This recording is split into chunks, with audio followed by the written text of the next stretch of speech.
Patrick. Bonjour Pascal. Est-ce que tu peux te présenter s'il te plaît? Oui, je suis directeur de la cave de Bebenheim, donc Patrick Aledo. Je suis directeur depuis septembre 2006. Voilà. On se voit aujourd'hui dans le cadre de la foire au vin, Oui. mais pour parler d'un nouveau crément. De notre nouveau bébé, oui, absolument. Absolument. C'est la cuvée Black Rose, mais ce que je propose, on va en parler, mais on le déguste. Comme ça, on peut en plus parler des arômes, c'est plus facile. C'est plus facile. Voilà, je trouve. Voilà. Donc on est sur un crément rosé, mais un crément volontairement très pâle, dans une bouteille noire. Et on va dire que c'est ce qui a participé à la création du nom. Alors à la base, comme beaucoup de produits, ça peut arriver, c'est une petite erreur de la nature qui fait qu'on avait fait des créments blancs de noir, donc blanc, dans une bouteille noire. On avait essayé de lancer ça. Et que le crément, au bout de 3 mois de prise de mousse, il était devenu rosé, ce qui n'allait plus du tout pour un crément blanc de noir. Donc on était bien embêté d'avoir un crément rosé dans une bouteille noire. Et ce qui s'est passé, c'est qu'on a décidé de l'appeler Black Rose parce que ça illustrait exactement, c'était exactement ce que l'on voulait faire. Donc on s'est retrouvé avec un crément rosé dans une bouteille noire et au lieu de chercher des tas de concepts un peu spéciaux, on s'est dit que Black Rose marchait très bien, la couleur de la bouteille, la couleur du produit. La nature est un petit peu surprenante par moment et le vin a décidé de ne plus être rose, de ne plus être blanc, donc c'était il y a 3 ans. On avait le nom, on n'avait plus le vin, donc on a décidé de recommencer à zéro et de réellement le créer dans cet intérêt. Donc là, il a fallu sélectionner vraiment des parcelles de pinot noir avec une très belle maturité pour qu'on ait un produit très gourmand, mais avec une couleur très pâle. C'est-à-dire suivant comment on prend le verre, il va être couleur or ou couleur rose. Donc voilà, ça c'est le Black Rose et je te propose qu'on découvre ses arômes. Allez. Santé et merci.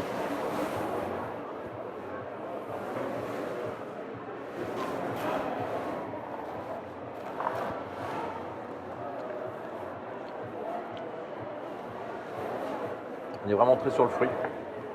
Il y a de la fraise, mais par contre, c'est un produit qui va être plutôt typé sec. C'est un produit gastronomique, ça c'est très clair. Et dans notre gamme, c'est quelque chose qu'on n'avait pas encore dans ce sens-là, parce qu'on a une gamme très large.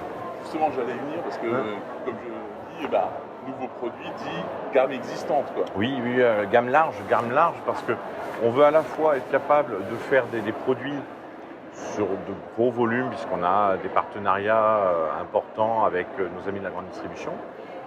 Mais à côté de ça, on a besoin aussi de garder un côté artiste, découverte. Donc il faut que nos œnologues puissent se sentir libres de créer des plus petites cuvées. Alors ça va être un vin, il y a 20 000 bouteilles. Notre cuvée phare, qui est le Subrosa, ça va être 6 000 bouteilles. Mais le total des créments, c'est 2 millions de bouteilles. Donc mais on a vraiment besoin de pouvoir faire encore de la haute couture. Là, tant par l'habillage que par la définition du produit, on est vraiment plutôt sur de la haute couture. Ça ne veut pas dire que les autres ne sont pas bons, attention. Hein. Oui. C'est un produit plus pointu, qui est plus pour des amateurs de vins différents. Voilà, parce que c'est un peu plus sec, mais c'est tellement gourmand que c'est pointu, mais ça va s'ouvrir à plein de personnes. Quand tu parlais de haute couture, est-ce que c'était pas aussi le thème de la soirée de lancement de ce Black Rose? Complètement. Le thème de la soirée, c'était baroque. Et on l'entendait de 2 manières pour nous. On voulait un côté baroque. Alors pour prendre des choses existantes, on pensait à Mozart, l'opéra rock, très clairement. Mais je voulais aussi que ça soit rock'n'roll. Donc on voulait une soirée basée sur l'effervescence. Et de ce que tout le monde m'en dit, ça a été plutôt bien réussi. Ouais, le partage, la découverte. On voulait des gens heureux. Ouais. On a vu que des sourires. On a vu des rires toute la soirée. Ça restera pour moi, je peux le dire, la plus belle soirée professionnelle que je n'ai jamais faite dans ma vie.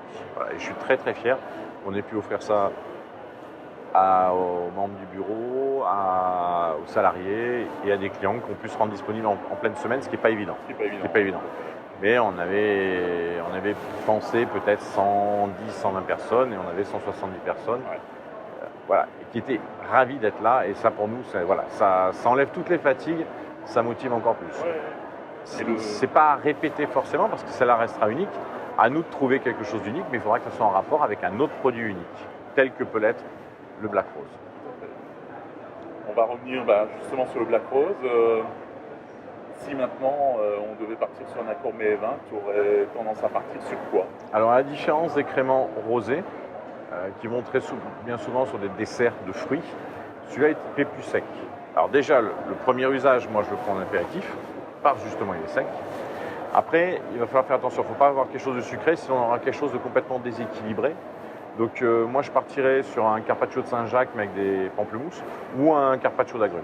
Mais il faut vraiment faire attention à l'équilibre. Donc c'est un vrai vin. C'est un crément, c'est un vrai vin. Donc il y a plein de complexité et il faut qu'il y ait quelque chose de complexe à côté. Il a vraiment une identité personnelle. Quoi, tout à fait, absolument. Mais je l'aime beaucoup en apéritif parce que justement, il va pas saturer le palais de sucre. Voilà. Mais je suis ravi de l'avoir pu le découvrir avec toi et de le faire découvrir à Merci pour cette découverte. toutes les personnes qui te suivent. Merci Pascal.